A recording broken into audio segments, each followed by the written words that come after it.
meramaikan pasar smartphone kelas entry yang dipenuhi oleh berbagai macam pilihan.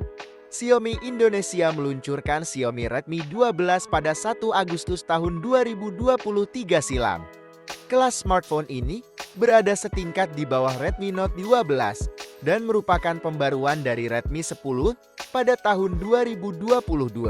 Datang dengan slogan, memori tergede dan harga terkasih. Apa yang ditawarkan Xiaomi pada smartphone entry level besutannya ini sungguh menarik perhatian.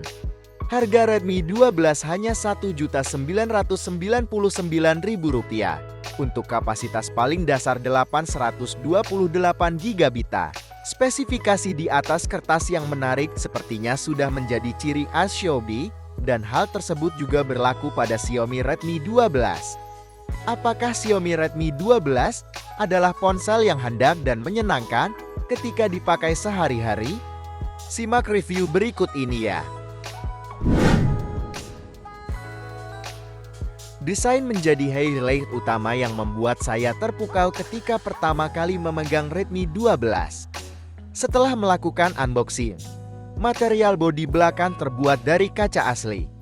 Rasanya sangat mewah dan berkelas kala dipegang, tidak seperti smartphone yang harganya hanya 2 juta. Bagian ini mengingatkan saya kepada seri Xiaomi terdahulu, yakni Redmi Note 7 yang menggunakan bahan serupa.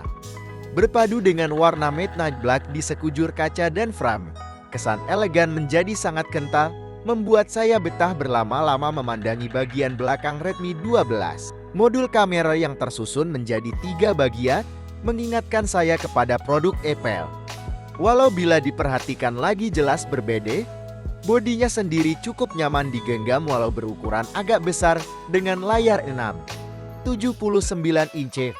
Hal tersebut ditunjang oleh ketipisan bodi yang hanya 8,17 mm. Walaupun datang dengan harga terjangkau, Redmi 12 telah memiliki sertifikasi EP53 yang membuatnya tahan debu dan cipratan air, sangat berguna untuk Anda yang sering berada di luar ruangan atau menggunakan smartphone untuk navigasi saat mengendarai motor. Segmen harga Rp2 juta. Redmi 12 kembali bersinar dengan layar yang sudah mengusung dot display punch hole front camera. Saya menyukai model dot display karena lebih rapi dan modern dibandingkan para pesaing yang masih menggunakan model deep drop. Ukuran layar yang cukup besar 6,79 inch membuat navigasi di layar menjadi nyaman, cocok untuk nonton video, main game, atau digunakan orang tua yang matanya sudah ploy, sehingga sulit melihat layar dari jarak dekat. Menggunakan panel IPS dengan resolusi Full HD plus kontrasnya sudah cukup baik. Namun warna terasa sedikit kurang vivid kala digunakan untuk menonton konten video yang kaya warna, dan viewing angle dari bagian atas juga tidak sempurna, terjadi sedikit gradasi warna kala Redmi 12 dimiringkan dan dilihat dari bagian atas. Beruntung hadirnya refresh rate 90 Hz yang dapat diatur adaptif fixed sangat membantu menambah smoothness dari layar ketika melakukan kegiatan scrolling antar menu. Overall di kelas harga 2 juta, Redmi 12 sudah memiliki layar yang memadai. Untuk urusan fotografi, Xiaomi Redmi 12 mengusung 3 sensor kamera yang terbilang lengkap di kelasnya. Ketika para pesaing tidak mempunyai sensor ultrawide, Redmi 12 memilikinya dengan resolusi 8 megapiksel. Sensor utama sendiri menggunakan 50 megapiksel dan ada sensor gimmick karena jarang terpakai makro 2 megapiksel. Semuanya diletakkan di bodi belakang dengan posisi yang agak menonjol.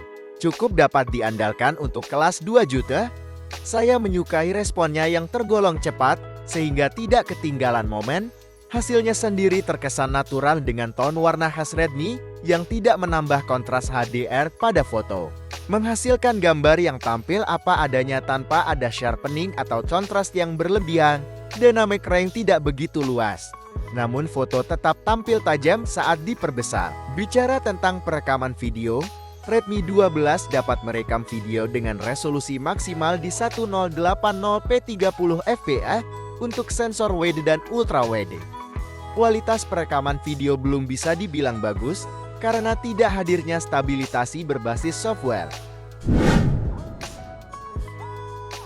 Smartphone Xiaomi Redmi 12 datang dengan MIUI versi terbaru, yakni MIUI 14 dengan Android 13.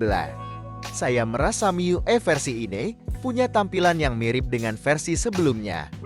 Tetapi memang, MIUI 14 fokus kepada optimalisasi performa pada OS dan UI yang membuat penggunaan harian terasa lebih mulus dan tidak seberat versi sebelumnya.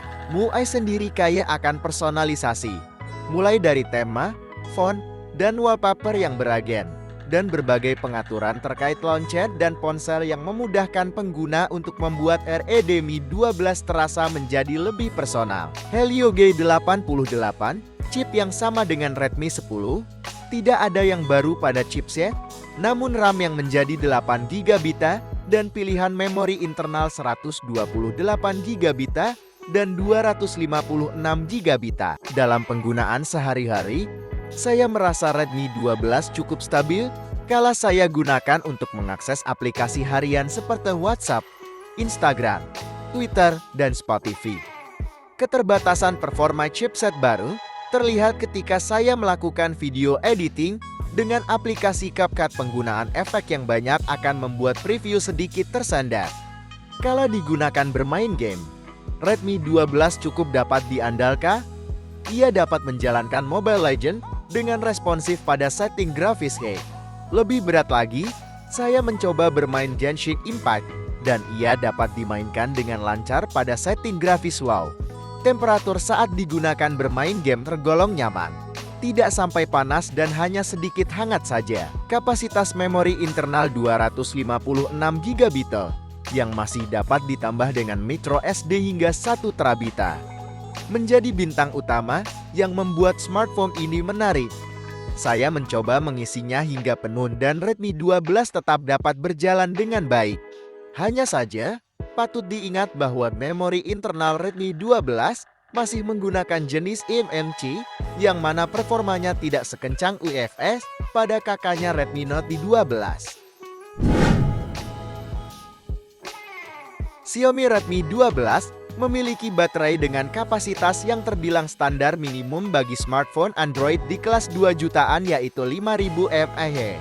Kapasitas ini saya rasa sudah memadai untuk digunakan sebagai ponsel harian tanpa perlu memikirkan akan butuh mengisi ulang daya smartphone di tengah hari, karena baru akan habis pada malam hari. Berdasarkan pengujian saya yang menggunakan Redmi 12 sebagai smartphone harian yang terkoneksi dengan sinyal 4G, dan sering menggunakannya untuk GPS dan menonton video, Redmi 12 dapat bertahan seharian penuh, terisi penuh jam 6 pagi, dan tersisa 20% di jam 10 malam. Pengisian ulang daya dengan adaptor 20 watt dan kabel USB-C yang disertakan pada paket penjualan, memakan waktu 2 jam dari 20% sampai 100%. Catatan waktu tersebut jauh dari kata cepat untuk ukuran standar saat ini, tetapi sudah memadai mengingat daya tahan baterainya yang awet dan charger yang masih disertakan secara cuma-cuma dalam paket penjualan.